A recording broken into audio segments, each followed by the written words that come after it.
Madam Secretary, I will match my record against yours any day of the week. Essentially, it's my view that the leadership of the Democratic Party and the Republican Party are tied to big money interests, and that neither of these parties will ever represent the people in this country who are demanding the real changes that have to take place. I think also that many people in Vermont know that I and many of us in the progressive movement here in Burlington are strongly supporting and actively working for Jesse Jackson to become the next president of the United States. We are supporting Jackson because he, uniquely and alone of the major party candidates, has shown the courage to tackle the most important and basic issues facing working-class America, poor people, elderly people, environmentalists, peace activists, women, and America's minorities. Failing an industrial and manufacturing base which is rapidly becoming second or third rate compared to Japan and Europe, it is my belief that a war in the Persian Gulf now, an absolutely unnecessary war, would be a terrible mistake that this country would regret for decades to come. The same people that would vote to cut defense $177 billion, the same ones that would put homos in the military. But I thought I heard the gentleman a moment ago say something, quote unquote, about homos in the military. Was I right in hearing that expression? Absolutely. Putting homosexuals in the military. You said something about homos in the military. Was the gentleman referring to the many thousands and thousands of gay people who have put their lives on the line in countless wars defending this country? Was that the group of people that the gentleman was referring to? I'm talking about the military. People in the military do not support. That's not what we were talking about. You used the word homos in the military. You have insulted thousands of men and women who have put their lives on the line. Are you concerned about such mergers as Travelers Insurance and Citicorp when they form a company with assets of almost $700 billion, 140 times as large as long-term capital? What happens if they fail? Who in God's name is going to bail them out? Are you concerned about that? First of all, let me just say that we don't consider that, we do not believe that in the event that it turns out that a substantial institution fails, that they should be bailed out. Our notion would not be the question of perceiving that an institution is too big to fail and that therefore gets government support. What is the proper relationship, what should be the proper relationship between a chairman of the Fed and a president of the United States? Well, first of all, the Federal Reserve is an independent agency, and that means basically that there is no other agency of government which can overrule actions that we take. I think you just don't know what's going on in the real world. And I would urge you, come with me to Vermont, meet real people. The country clubs and the cocktail parties are not real America. The millionaires and billionaires are the exception to the rule. You talk about an improving economy while we have lost 3 million private sector jobs in the last 2 years. Long-term unemployment has more than tripled. Unemployment is higher than it has been since 1994. We have a $4 trillion national debt. 1.4 million Americans have lost their health insurance. Millions of seniors can't afford prescription drugs. Middle-class families can't send their kids to college because they don't have the money to do that. Bankruptcy cases have increased by a record-breaking 23%.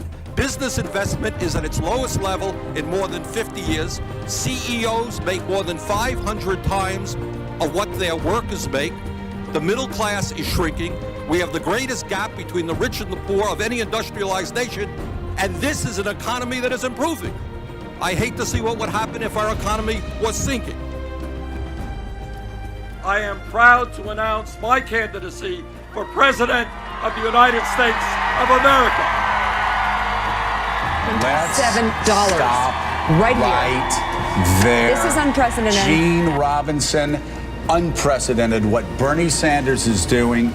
the grassroots level of support that Young Bernie Sanders people. is getting, the young people that he's getting, and the fact that if they want to pay, unlike a lot of Hillary's donors who are already maxed out, if they want to pay Bernie Sanders another $27 next week and another $27 the next week, they can be running away with the Democratic nomination right now. Well, possibly because he has that sort of irreducible nub of support, or seems to have that. I understand he runs a one-man information bureau about me. I was a Goldwater girl. I mean, really, we used to wear, you know, little banners which said Goldwater girl. Senator Goldwater, we have another question here from some of our listeners. You voted against the Civil Rights Act in 1964.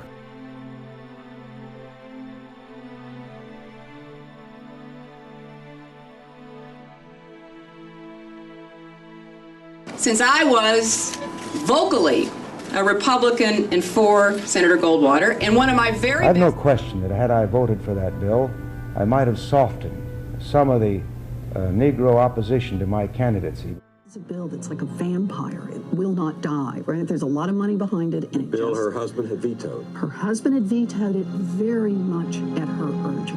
And? She voted in favor of it. Why? As Senator Clinton, the pressures are very different. It's a well-financed industry. You know, a lot of people don't realize that the industry that gave the most money to Washington over the past few years was not the oil industry, was not pharmaceuticals. It was consumer credit products. Those are the people, the credit card companies have been giving money, and they have influence. Vice President Joe Biden raised some eyebrows by praising Democratic presidential candidate Bernie Sanders, seemingly at the expense of Hillary Clinton. Why is she having trouble? Well, I think that Bernie is speaking to a yearning that is deep and real, and he has credibility on it. And that is the absolute enormous concentration of wealth in a small group of people, with the middle class now being able to be shown. Hillary's talking about that as well. Well, it's relatively new for Hillary to talk about that. Hillary's focus has been on other things up to now, and that's been Bernie's. No one questions Bernie's authenticity on those issues. Oh, I'm a Pan-Africanist gangster rapper. Fuckery to say that, because they're working class men that are doing the bidding of a higher class of people that don't give a shit about the people that they're policing. I just like to say that on the behalf of families of police officers. You know, politicians, if you love cops, you can do a fucking better job.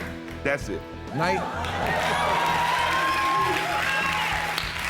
I have to tell you that in my heart of hearts, I truly believe that Senator Bernie Sanders is the right man to lead this country.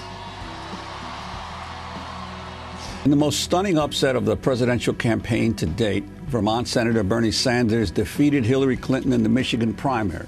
Sanders won 50% of the vote to Clinton's 48%.